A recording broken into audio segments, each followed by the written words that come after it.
Mamaya. He was saying na it was an injustice na yung ginawa sa kanya. Sino? Si Pabilo. Mabilo. And also, former Senator De Lima was saying na he's going to hold those who sent him hurt of jail accountable. Oh, hindi yung naghahawak ng susi sa jail. Bakit mo tayo pagkaalaman? Bakit mo tayo matakot dyan? Hindi mo na ako naghawak ng susi dyan sa ano? Tapos, Mayor, they are going to invite you and Senator De Lima sa one. Oh, anytime. Dilema? Anytime. Pero hindi mo namimiss si Senator De Lima, Mayor.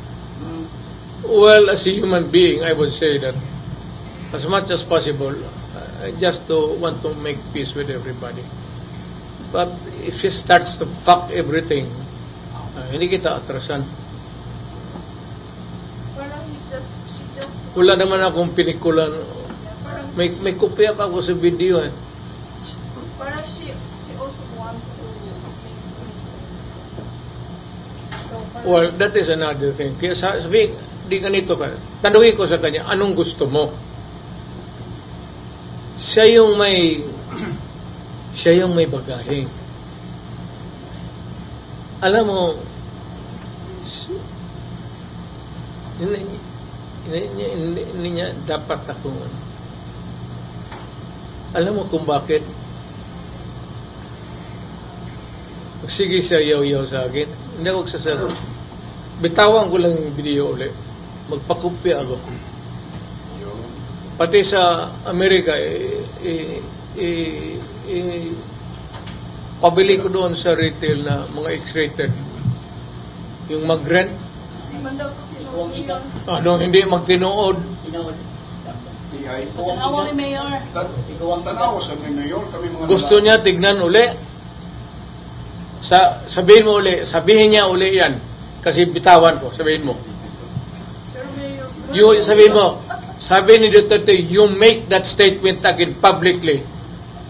And I will prove publicly na ikaw yung sa picture. Video.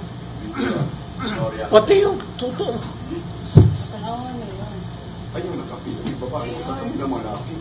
Comment po sa pag-meeting ni VP Sara and former VP Leno. Wala akong, hindi ako nakikialam dyan. Wala. Tsaka wala akong alam. In fairness. To me, to them. So I cannot comment. Maiso pre-rally nakatabang sa administrasyon doon ay paano magdiktador. Tungod ilang gustong inindahan ang atong 1987 Constitution from Presidential to Parliamentary. So, bot pasabot nga gustong magdiktador sama siya nga mahal. Nakatabang ang Maiso pre-rally. Padayon pa pang Maiso pre-rally. Well, this kind of government, form of government, parliamentary, and itong presidential type, yan ang differentiation yan eh.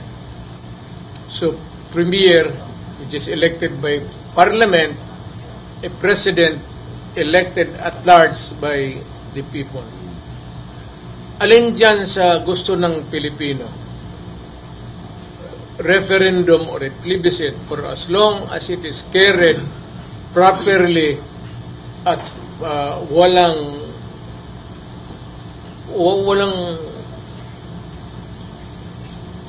mga terorismo o yung i-corrupt mo yung electorate. I will go along with the wishes of the people. I cannot be more Pope than the Pope. Ang tao ba? Kung ano ang gusto ng tao. Ultimately, it is the people that will eventually decide. And what the people will decide and what the people would want. I want the military and everybody else magsunod sila kung anong gusto ng tao. If the sentiment is shown in a referendum and a plebiscite, I'm asking the military to obey the people. Yun yung amo ninyo eh. Yun yung amo natin.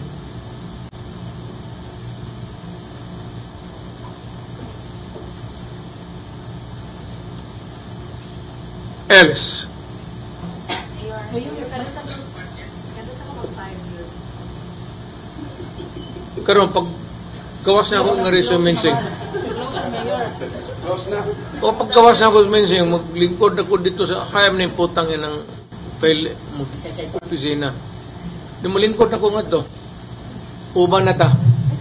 Mayor, ano comment yung Mayor, yung left and right na ayuda na binibigay ng government? Again. Ayuda, yung ayuda Mayor. Yung ayuda. Left and right na. Left and right. Ayuda. Ubos ang pera ng gobyerno niya. Yan ang walang project ang gobyerno. Putang ina ginawa ng ayuda. No bridges. No new bridge. O walang repair. Wala lahat. Walang infrastructure.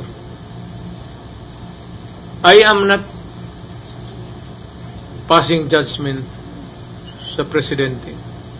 If that is what he wants to be remembered, na puro ayuda, President ayuda.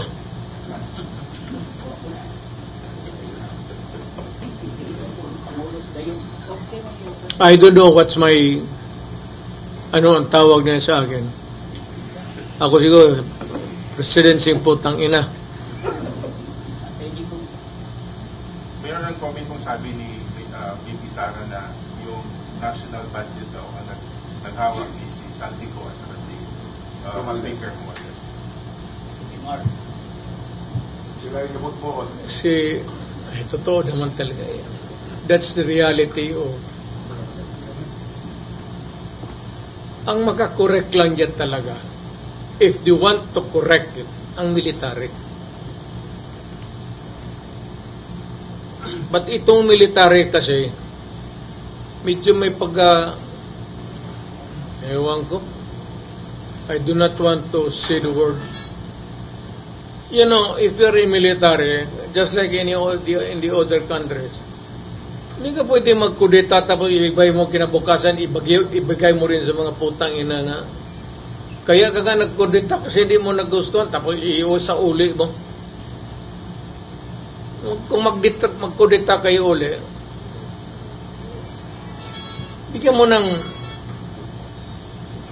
how would I call it, bigyan mo ng panahon na maghinog yung reforms na gusto nila. Hindi ba kaya magkudeta kinabukasan, ibigay mo kagad balik? So, Mayor, You're wasting your time. Are you saying that you're in favor of military contract? Hindi rin. Kasi, but I would not, kung magkudeta sila, hindi ko sila pipigilan. I am sure that itong mga bright to, galing ito PM8, dinidikdik, pareho rin yan sa AB noon, tayo, AB man tayo. Alam nila what is good for the country. Eventually, if they decide one day that they should go into one day they would realize that it would be futile, it's up to them. Wala akong Pero kung maglapit sila sa akin, magtanong sila, sabihin ko talaga, kung magkudita kayo, kung isang semana lang naman, do not waste the time of the people.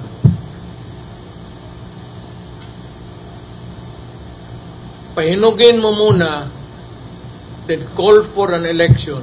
Okay, talagang demokrasya man tayo.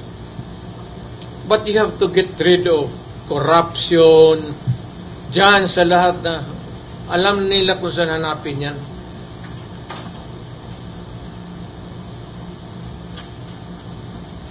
And I'm referring to the idealist. Ha? Yung mga bata, yung matatanda, wala na, beyond repair na yan. It's the new breed of young officers. Yung may fire sa, may idealism pa sa utak nila. People power daw Mayor. People power. Kapoy na. Mayor, nga nung Mahurot ang maruyag hupya da sa igok.